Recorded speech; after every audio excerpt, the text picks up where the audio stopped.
Hello friends, मैं आपकी दोस्त सुधा सिंह आपके अपने चैनल कहानीकार सुधा सिंह से आप सबका स्वागत करती हूँ। तो फ्रेंड्स, आज मैं एक नई कहानी लेकर हाजिर हूँ और आशा करती हूँ आप लोगों को बहुत पसंद आएगी। ये मेरी कहानी का शीर्षक है बेवफा। ये कहानी मेरी ज्योति मौर्य SDM और मनीष दुबे जी के अफेयर पर आधारित है, जहाँ पर लोगों ने लड़कियों की शिक्षा इसलिए बंद कर दी क्योंकि ज्योति गलत थी। और मैं आप लोगों से बस यही जानना चाहती हूँ, क्या ज्योति के कर्मों की सज़ा, ज्योति के गुनाहों की सज़ा सारी लड़कियों को देना ये सही है? तो मैं आप लोगों को एक कहानी सुनाती हूँ आज इसी बेस पर। तेज प्रताप एक गरीब घर का बेटा था। उससे बचपन से इच्छा थी कि वो खूब पढ़े लिखे और कोई अच्छी सी जॉब करके अपने पिता और अपने परिवार का भला प्रोसेस करे। पर पिताजी की तबीयत खराब थी, जिसकी वजह से उसे पढ़ाई अपने बीच में ही छोड़नी पड़ी और इसकी वजह से उसके ऊपर सारी घर की जिम्मेदारियां आ गईं। वो अपने भाई बहनों की उसकी शिक्षा की जिम्मेदारी, उनके रहने सहने खाने की सारी जिम्मेदारी तेज प्रताप के ऊपर आ गई। तेज प्रताप जो हमेशा से पढ़ना चाहता था, जब वो मजदूरी के लिए सड़कों पर निकलता तो उसे स्कूल जाते हुए बच्चे बहुत अच्छे लगते। वो उन्हें निहारता रहता जब तक कि वो बच्चे उसकी आंखों से ओझल न हो जाते। वक्त ऐसे ही बीत रहा था। पिताजी की तबीयत अब ज़्यादा ख़राब रहने लगी और उसकी माँ की भी एक एज होने लगी। माँ ने कहा कि बेटा शादी कर लो, हम लोगों के सामने शादी हो जाएगी, अब मुझसे घर का काम भी नहीं होता है। तो इस पर तेज प्रताप शादी कर लेते हैं और एक प्यारी सी लड़की रत्ना से शादी कर लेते हैं और रत्ना उनके घर बहू बन के आती है। रत्ना देखने में जितनी ही सुंदर थी, उतनी ही प्यारी और उतनी ही सुघड़ गृहिणी थी। वो घर के सारे कामों को करती। घर के काम करते करते उसे कहीं पेपर मिल जाता या कहीं कोई पत्रिका मिल जाती तो उसे बैठकर पढ़ने लगती थी।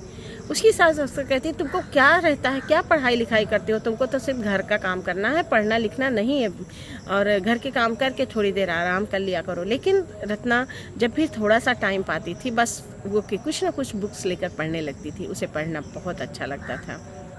वो अक्सर जनरल नॉलेज की चीज़ें देखा करती थी। उसे जनरल नॉलेज थी भी काफ़ी ढेर सारी। एक दिन वो ऐसे ही एक बुक्स पढ़ रही थी, तभी तेज प्रताप ने कहा, रत्ना तुम्हें पढ़ना अच्छा लगता है? तो इस रत्ना कहती है, हाँ मुझे पढ़ना बहुत अच्छा लगता है। पिताजी ने मेरी हाई स्कूल के बाद शादी कर दी। मैं चाहती थी मैं पढ़ लिख कर कुछ बनूं, पर पिताजी को तो शादी की जल्दी थी तो उन्होंने जल्दी से मेरी शादी कर दी, रत्ना ने मुंह बना के कहा। तो इस पर तेज प्रताप कहता है, अरे तुम परेशान हो रही हो क्यों? जो है तुम सच में पढ़ना चाहती हो, मैं तुम्हें पढ़ा दो। तो इस पर रत्ना शर्माने लगती, कहती क्या जी, अब मैं शादी के बाद क्या पढ़ाई करूँगी? शादी के बाद भी कोई पढ़ता है क्या? कोई सब लोग सोचेंगे कि मैं शादी के बाद पढ़ाई कर रही हूँ। तो इसमें तेज प्रताप कहता, क्या हुआ, मैंने अपने भाई बहनों को पढ़ाया है, मैं तुम्हें भी पढ़ाऊँगा, और तुम पढ़ना चाहती हो तो मैं चाहता हूँ तुम पढ़ाई करो। तो रत्ना इस पर कहती है कि अब कैसे मैं करूँगी? तो इस पर तेज प्रताप कहता, क्यों नहीं कर, तुम अगर मेहनत करना चाहती हो, तुम पढ़ना चाहती हो, तो मैं तुम्हें पढ़ा सकता हूँ। तेज प्रताप ने रत्ना का नाम इंटर में लिखा दिया। रत्ना बहुत मेहनत करती थी। वो रात दिन भर अपना पूरा काम करती थी और रात भर बैठ के पढ़ाई करती थी। तेज प्रताप जब देखता कि रत्ना पढ़ाई कर रही है तो उसके लिए चाय बना कर ले आता था, उसके लिए गर्म पानी रखता था। ये देखकर रत्ना उसे अपने पति पर और प्यार आता था कि उसका पति कितना चाहता है कि वो पढ़ाई करे। वो अपने पढ़ाई को और जी जान से करने लगी। इंटर में उसके काफ़ी अच्छे रिजल्ट आए और इसके बाद उसका दाखिला वो BA में उसने लिया और वो प्राइवेट BA कर रही थी और घर पर अपनी तैयारी कर रही थी। घर पर वो काफ़ी तैयारी मेहनत भी करती थी, लेकिन जो है पेपर अक्सर उसका नाम आता था, तो जिसकी वजह से वो काफ़ी परेशान हो जाती थी। वो अक्सर कहती थी कि काश अगर मैं जो है कोचिंग अगर मुझे मिल जाता तो मैं एक बार में निकाल लेती। तेज प्रताप ने जब ये बातें सुनी तो उसने कहा, तुम परेशान ना हो, मैं मेहनत करके तुम्हारा नाम कोचिंग में लिखवा दूंगा, तुम पढ़ाई करना। किसी तरह तेज प्रताप सबसे लोन वगैरह लेकर उसने अपनी पत्नी का नाम जो है कोचिंग में लिखवाया। कोचिंग में लिखवाने के बाद रत्ना काफ़ी मेहनत कर रही थी, बहुत अच्छे से पढ़ाई कर रही थी, लेकिन इसी बीच ज्योति मौर्य और मनीष दुबे का प्रकरण सामने आया, जिसे देखकर सारे पति कुछ सहम से गए और बहुत सारी पत्नियां जो पढ़ाई कर रही थी, जो कोचिंग में अपना नाम लिखाकर वहां पर अपनी पढ़ाई कंटिन्यू रख रही थी, वहां पर से उन्हें बुला लिया गया। इसी में एक रत्ना भी थी। उसके पति तेज प्रताप जब गांव में वो निकलते तो अक्सर लोग कहते हैं बहुत बीबी को पढ़ा रहे हो ना, कल तुम्हारी बीबी भी तुम्हें छोड़ के भाग जाएगी। अगर वो एसडीएम डीएम बन गई तो क्या किसी मजदूर के साथ वो रहेगी। तो ये सुनकर तेज प्रताप का दिल दहल जाता था। वो अपनी पत्नी से बहुत प्यार करते थे, जिसकी वजह से वो उनके अंदर ये बातें घर करने लगी कि कहीं सच में उनकी पत्नी भी ज्योति से जैसा कोई कुछ ऐसा ना करे कि उन्हें छोड़कर किसी और से अफेयर उसका हो जाए।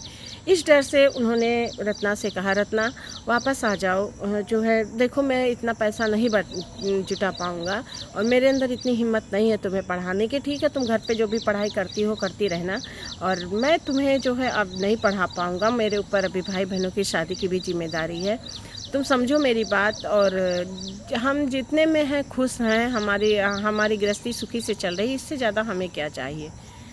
रत्ना समझ जाती है कि आज उसके पति के अंदर एक डर है, जिसकी वजह से उसे वापस बुला रहे हैं।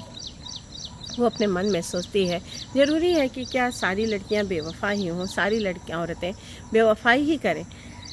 वो अपने पति से कुछ नहीं कहती है और चुपचाप से कोचिंग से वापस आ जाती है। तो फ्रेंड्स, मेरी ये कहानी बेवफाई ही पर ख़त्म होती है। साथ साथ मेरे क्वेश्चन शुरू होते हैं आप लोगों से कि क्या किसी के कर्मों की सज़ा, क्या किसी की बेवफाई की सज़ा सारी औरत जात को देना सही है। आज हर जगह जोक्स मीम्स बन रहे हैं कि बेटी ना पढ़ाओ, बेटी पढ़ाओ क्या बीबी ना पढ़ाओ, या और पढ़ाओ जो है शहरों में और ले जाकर बीबी को पढ़ाओ। तो मतलब ये सारे जोक्स बन रहे हैं, सब लोग दिखा रहे हैं कि बीबी एसडीएम बन गई। बीबी अगर आपकी बीबी की नहीं बनती है तो उसको पढ़ा लिखा कर एसडीएम बना दो, खुद ही आपको छोड़ के चली जाएगी। ऐसे सारे मीम्स बन रहे हैं। लेकिन मैं आप लोगों से एक सवाल पूछना चाहती हूँ कि क्या ज्योति के कर्मों की सज़ा सारी लड़कियों को देना सही है। अगर ज्योति को बेवफाई करनी थी तो वो चाहे एसडीएम बनती चाहे ना बनती, वो तब भी अपने पति को धोखा ज़रूर देती।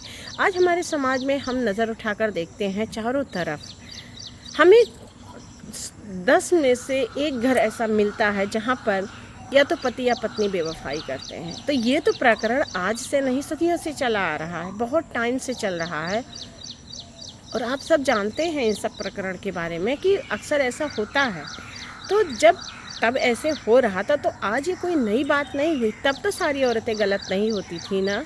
आज भी सारी औरतें नहीं गलत हैं, सबकी शिक्षा पर रोक लगा दिया जा रहा है। कोई अपनी पत्नी को नहीं पढ़ाना चाहता है कि कहीं वो गलत ना हो जाए। ये डर क्यों समाज में ये डर फैल रहा? क्या सारी औरतें गलत होती हैं? और फिर कैसे सारी औरतें गलत होती हैं? जिस औरत ने आपको जन्म दिया वो भी तो एक औरत थी। जो औरत आपकी लंबी उम्र की प्रार्थना करती है वो भी तो एक औरत है, उसने तो बेवफाई नहीं की। जो औरत आपके हाथ कलाई पर राखी बांधती है वो भी तो एक औरत है। जब ये तीनों औरतें गलत नहीं हो सकती हैं तो सारी औरतें कैसे गलत हो सकती हैं? नहीं हो सकती ना। तो एक ज्योति की वजह से सारी औरतों पर लांछन लगाना, ये समाज में जो चल रहा है ये गलत बात है। अगर गलत ज्योति है तो गलत मनीष दुबे भी है। अगर गलत एक नारी है तो गलत एक पुरुष भी है। उसने भी अपने 2 बच्चों का साथ छोड़ा, अपनी पत्नी का साथ छोड़ा और ज्योति से अफेयर किया। ज्योति ने भी अपने पति का साथ छोड़ा और अफेयर किया 2 बच्चों के साथ। तो गलत तो दोनों है, नर भी गलत है, नारी भी गलत है। तो उसमें सिर्फ एक को दोषी क्यों? सिर्फ पत्नी को दोषी क्यों? और लोग ये नहीं कह रहे हैं कि ज्योति गलत, लोग कह रहे हैं पत्नी गलत है। तो गलत चीज़ है ये। तो बस मैं आप लोगों से यही चाहती हूँ कि आप लोग सही का साथ दीजिए।